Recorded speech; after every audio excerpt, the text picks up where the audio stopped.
आज हम देखेंगे कि प्रयास से ही सब संभव कैसे हो सकता है। तो चलिए देखते हैं। जिस क्षण हमें नामदान की बख्शीशी होती है, हमें भजन सिमरन के लिए आवश्यक दया मेहर भी प्राप्त होती है। उसके बाद सब कुछ हमारी कोशिश पर निर्भर करता है। जैसा कि बड़े महाराज जी ने ऊपर दिए उदाहरण में फरमाया है, हमें अपनी कोशिश द्वारा मन को स्थिर करके तीसरे तिल पर पहुंचना है और 10वें द्वार को खोलना है। यह काम हमारे लिए सतगुरु नहीं करेंगे। हम अंतर तभी जा पाएंगे जब भजन सिमरन के लिए बैठेंगे और अपना ध्यान तीसरे तिल पर एकाग्र करेंगे। यह काम केवल हम ही कर सकते हैं। अगर हम ऊंचे आत्मिक मंडलों में पहुंचना चाहते हैं तो हमें यह कार्य करना ही है। वे कदम उठाने हैं जो हमें उस दिशा की ओर ले जाए। हमारे कर्मों से यह पता चलना चाहिए कि आध्यात्मिक उन्नति के लिए हमारे अंदर कितनी लगन है। अगर शब्द से जुड़ने की लगन हमारी करनी से जाहिर नहीं होती तो इसका मतलब यही है कि या तो हम दुविधा में हैं या फिर आत्मिक प्रगति करना ही नहीं चाहते। हमारा जीवन, हमारा कार्य व्यवहार, हमारी सोच और संत मत के सिद्धांतों के प्रति हमारी लगन ही परमार्थ की चाह को दर्शाती है। हमारी भजन बंदगी द्वारा यही जाहिर होना चाहिए। हम उस बच्चे के बारे में क्या सोचेंगे जिसे स्कूल के लिए देर हो गई है और वह घर में बैठा प्रार्थना कर रहा है, हे प्रभु, मैं स्कूल देरी से न पहुंचूं। क्या यह सही नहीं होगा कि वह प्रार्थना के साथ साथ कोशिश भी करे और उठकर चलना शुरू करे ताकि उसे और देर न हो जाए। उस बच्चे की तरह हमें भी कोशिश करनी चाहिए, भजन सिमरन में लग जाना चाहिए और अपने समय का पूरा सदुपयोग करना चाहिए। अपने एक पत्र में महाराज सावंत जी फरमाते हैं, बड़े महाराज जी हमें फिर से यही समझा रहे हैं कि अपने अंतर में प्रवेश करना हमारी जिम्मेदारी है। अगर हम अंतर में सतगुरु के नूरानी स्वरूप के दर्शन नहीं कर पाते तो इसके लिए हम ही जिम्मेदार हैं। जिस उच्च अवस्था को हम पाने की कोशिश कर रहे हैं उसे पाना कोई आसान काम नहीं है। इसके लिए बहुत अधिक मेहनत की जरूरत है। मौलाना रूम के विचारों से प्रेरित निम्नलिखित पंक्तियों में बताया गया है कि रूहानी अभ्यास में सफलता प्राप्त करने के लिए क्या जरूरी है। इससे लगता है कि बहुत काम करना है और यह एक सच्चाई है। यह बहुत मेहनत का काम है। कबीर साहिब कहते हैं, प्रभु के घर पहुंचने के लिए स्वयं को पूरी तरह अर्पित करना पड़ता है। मन इंद्रियों पर काबू पाना सबसे मुश्किल काम है, पर यह हमारे हाथ में है कि हम इसे थोड़ा आसान बना लें या बहुत मुश्किल बना लें। अगर हम इसे अपने जीवन का एकमात्र उद्देश्य मान लें और अपने दूसरे सारे काम इस एक उद्देश्य की पूर्ति को ध्यान में रख कर करें तो यह काम आसान हो जाता है। इसके लिए हमें कोई मुश्किल रास्ता नहीं चुनना और हमें कोई बड़े त्याग नहीं करने। पर अगर हम संत मत को ऐसी जीवन शैली में ढालने की कोशिश करते हैं जो संत मत के अनुकूल नहीं है तो हम मुश्किल में फंस जाते हैं। इसका परिणाम यह होता है कि हम निराश हो जाते हैं, हताश हो जाते हैं, क्योंकि ऐसा करने से कुछ भी हासिल नहीं होता। हुजूर महाराज चरण सिंह जी यह नहीं कह रहे कि थोड़ी बहुत कुर्बानी देनी पड़ती है। अब कहते हैं कि बहुत बड़ा त्याग करना पड़ता है। अगर हम वास्तव में सफल होना चाहते हैं तो बजाय संत मत को अपने जीवन के अनुसार ढालने के हमें अपनी जीवन शैली को संत मत के अनुरूप ढालना होगा। हमें अपना रहन सहन संत मत के उपदेश के अनुसार बदलना होगा। भजन सिमरन को समय देना और ध्यान को तीसरे तिल पर एकाग्र करना होगा। यही सही मायने में कोशिश करना है और इसी की हमसे आशा की जाती है। यह सोचकर कि ध्यान एकाग्र करना हमारे लिए बहुत मुश्किल है, हम भजन सिमरन करना छोड़ नहीं सकते। अगर हम उसके द्वार पर पहुंचना चाहते हैं तो हम ऐसा सोच भी नहीं सकते। अगर हम जीते जी मरने का अनुभव करना चाहते हैं, अगर हम अपना सच्चा हित चाहते हैं, तो हमारी इच्छा हमारी करनी से जाहिर होनी ही चाहिए। मात्र इच्छा करने से ही हमारा ध्यान तीसरे तिल पर एकाग्र नहीं हो जाएगा और न ही हम आंतरिक जगत का कोई अनुभव प्राप्त कर पाएंगे। इसके लिए हमें मेहनत करनी होगी। सत्य गुरु ने हमारे हाथ में तलवार थमाकर अपनी इच्छा जाहिर कर दी है। वह तलवार सिमरन है, जिसका लगातार इस्तेमाल करके हम अपने आलस्य को दूर कर सकते हैं और फैले हुए ध्यान को तीसरे तिल पर एकाग्र करने में सफल हो सकते हैं। ऐसा करने से अभ्यास में बैठने और ध्यान को एकाग्र करने का हमारा इरादा और भी पक्का होगा। हमें अपनी टाल मटोल की आदत और मन की भाग दौड़ को बाधा नहीं बनने देना चाहिए। हम सब जानते हैं कि परमार्थी जीवन आसान नहीं है, इसमें संघर्ष करना पड़ता है और कई बार आंतरिक अभ्यास सूच्छक या नीरस लगता है। ऐसे अवसर आने पर हमें यूं ही निराश नहीं होना चाहिए।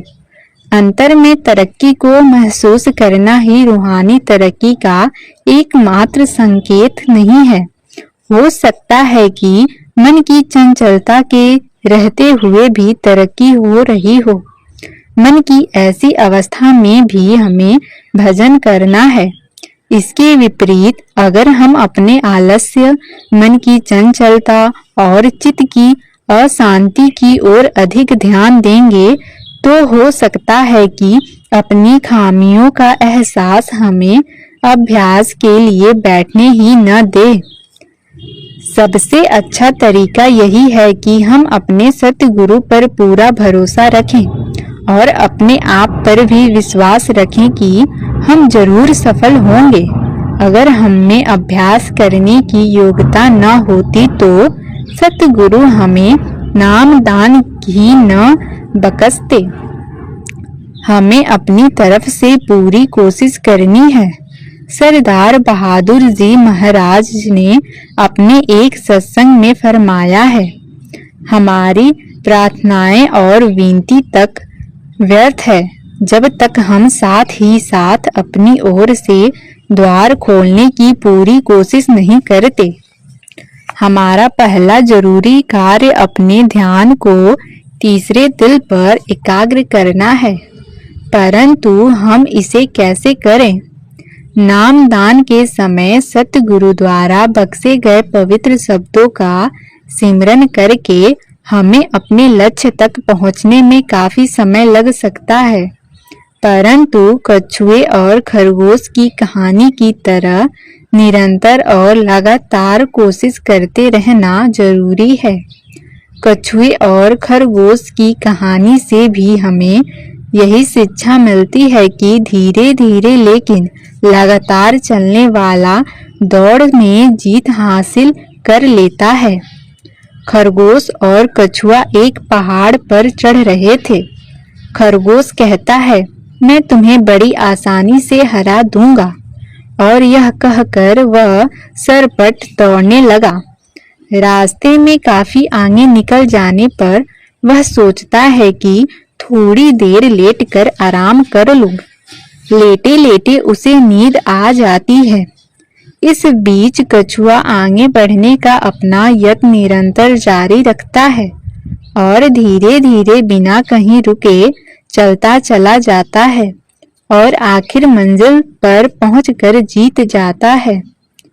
हुजूर बड़े महाराज जी फरमाते हैं, यह काम धीरे धीरे होता है, पर हमारा मन इसका क्या अर्थ निकालता है।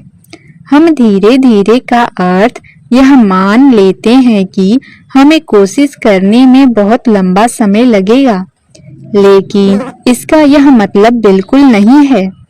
प्रक्रिया धीमी अवश्य है, पर प्रयास लापरवाही किए बिना ज्यादा से ज्यादा करना है, लगातार करना है, जैसा कि खरगोश और कछुए की कहानी में दर्शाया गया है।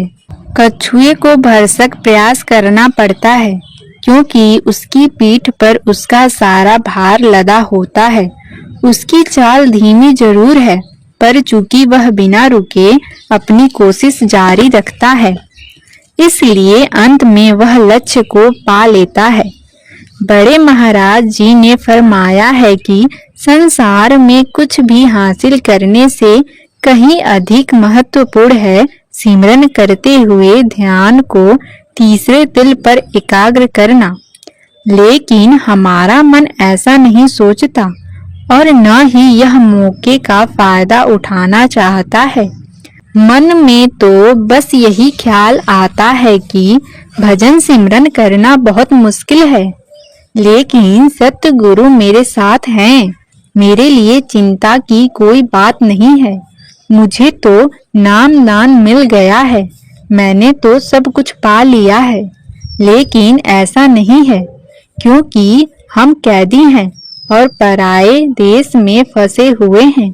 अगर हम अपने हिस्से की जिम्मेदारी नहीं निभाएंगे तो फिर सतगुरु क्या कर सकते हैं। हमारी हालत बहुत निराशजनक है। एक ओर हम अपनी इच्छाओं के कारण दुनिया में फंसे हुए हैं, दूसरी ओर बेसुध होकर इस भुलावे में पड़े हुए हैं कि भजन सिमरन बड़ा मुश्किल है। इसलिए आवागमन की तलवार हमारे सिर पर लटकी हुई है। हमारे लिए तो पहले से ही यह सब मुश्किल है, फिर इसे और मुश्किल बनाने से क्या फायदा। हमें अपनी यात्रा शुरू कर देनी चाहिए।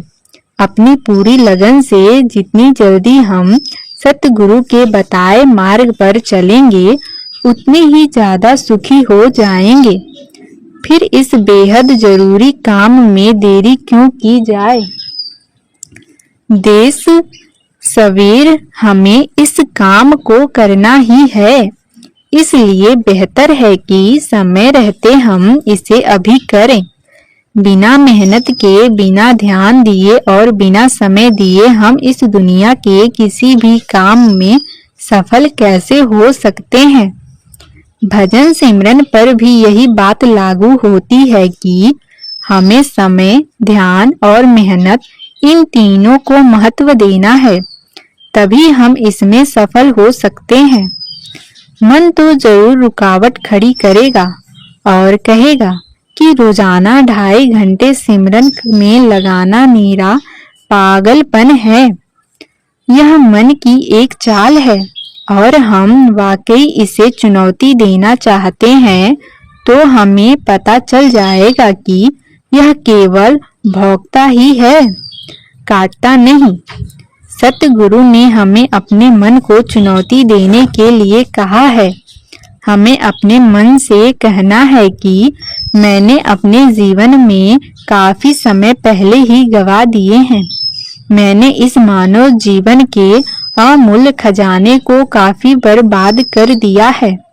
अब समय आ गया है कि इस अनमोल मनुष्य जन्म का उपयोग सबसे महत्वपूर्ण उद्देश्य को पूरा करने के लिए करूं।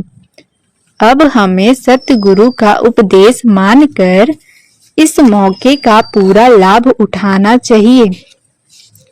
अब ऐसा करने का अर्थ है करनी को महत्व देना। हमारी कोशिश का अर्थ है सतगुरु को यह दिखाना कि हम उनके वचनों का सम्मान करते हैं। इस तरह हम उनकी दया मेहर पाने के योग्य बन जाते हैं।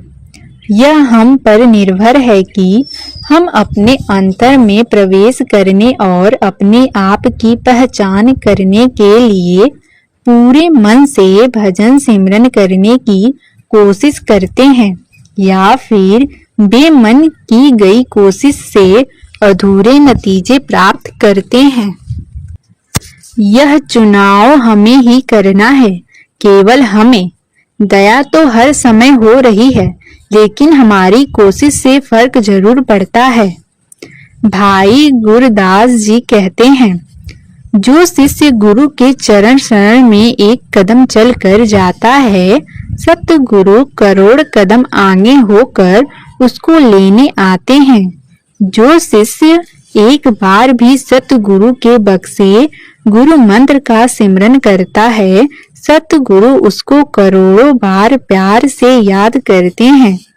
जो कोई प्रेम, भक्ति और श्रद्धा से एक कौड़ी भी सतगुरु के आगे रखता है, सतगुरु उसको बेअंत खजाने बख्श देते हैं। सतगुरु दया के भंडार है, उनकी महिमा अपार है। उन्हें बारंबार नमस्कार है, क्योंकि उन जैसा कोई है ही नहीं।